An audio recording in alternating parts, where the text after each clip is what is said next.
Alex Kava, fans around the world, 32 countries, they all love her work. Yeah, they've had their choice of 15 thrillers, and now one more. Reckless Creed is just out today, a mysterious case, but writer Creed and Maggie Odell are on it. There's no better guide than Alex Kava herself. Alex, thanks for joining. This is a big day for you. Thanks for spending it with us, because this is the day the Reckless Creed is coming out. This is launch day, yes. This is launch day. It's exciting. How do you typically spend your launch days? Usually I'm on the road. I'm in another city somewhere, but today I'm here, so getting that's ready great. to launch the tour, and I know you've got a few cities on your calendar before you get back to Omaha. So Alex will be here for a couple of events. We'll make sure you know where to find her. And Reckless Creed, it involves an outbreak and a missing scientist. Lay this out for us. Sounds intriguing. Well, I got the idea when I read about cancer detecting dogs. They're using dogs to detect early signs of breast cancer, lung cancer, prostate cancer, and having some real success with it. And I thought, that is such a neat idea. I really wanted to use something like that for Writer Creed series. And then when the first Ebola patient arrived in Omaha, I thought, wow, what if we could actually train dogs to sniff different viruses and stop them at the airports? And so I kind of combined those two ideas and came up with the idea. And what's happening is that there is someone who is trying to start an outbreak of the bird flu. And the Homeland Security actually comes to Writer Creed and asks him to train dogs specifically so they can do exactly that, try to catch these people at the airport. The chemistry between Ryder and Maggie is something else. I feel like this current, right, that's building a little bit. Does it intensify here in this book compared to the last? It does a little bit. It does a little bit. It's always sort of there as kind of a tension in the background. And I love that about them. The only reason that I brought Maggie in is because Creed is not law enforcement.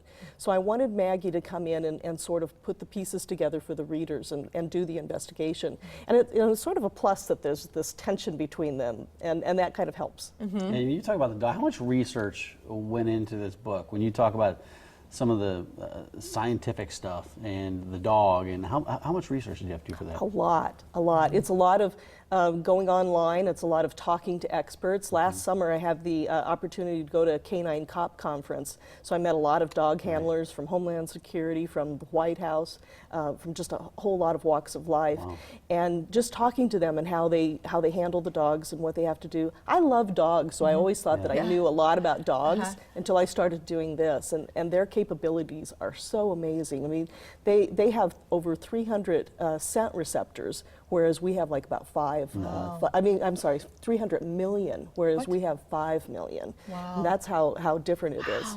Well, that's where you hear about their sense of smell, and like the Humane Society. Kathy will be here later, and they have different classes to get dogs intrigued. But being an animal lover and then transitioning to this world, like that's a pretty broad. It is, and it's. I've learned a lot about dogs. I mean, I've never realized before how they can actually separate scents. You know, I love that one of the handlers uses the example of when you have a pot of beef stew on the stove, we smell beef stew. A dog comes in and they can separate the beef from the carrots, from the potatoes, and it's an interesting. I mean, I look at dogs in a whole different way. Can you describe your writing process? Because you got this idea based on the Ebola. So you take that one idea, that one concept, and you've turned it into 300 pages here. So how do you do that? How do you get all that much material in a book? That's often what I do, is I get the kernels of ideas, and it's from watching news or reading news, because I'm a total news junkie.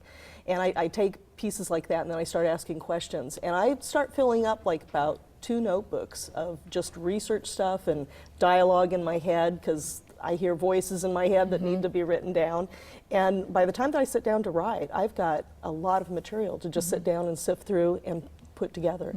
One of the things you said during our last visit together was that you were candid about not everything you write is excellent. And in fact, you referred to it as crap. Yes, and I didn't realize that was a mistake. I did, and everybody's sort of like, I can't believe you said that. But then it also made us all feel like, yeah, it's not perfect maybe right out of the gate, but then you sort of massage it and work on it and get it to the point to where you're ready for people to receive it.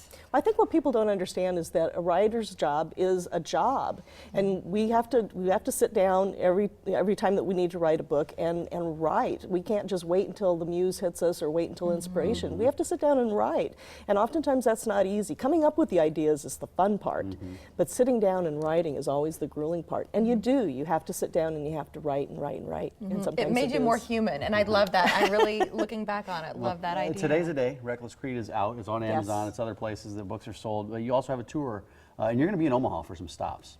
Where are you going to be today? Or actually Sunday? Actually, Sunday I'm going to be at the Bookworm. I believe we start there at 1 o'clock. And that's fun because I've been there like for the last 16 books, so got to be at the Bookworm. Then we're going to be at the Barnes & Noble at Oakview. And that's on Tuesday. Tuesday, thank you. And I believe that's at 7 o'clock.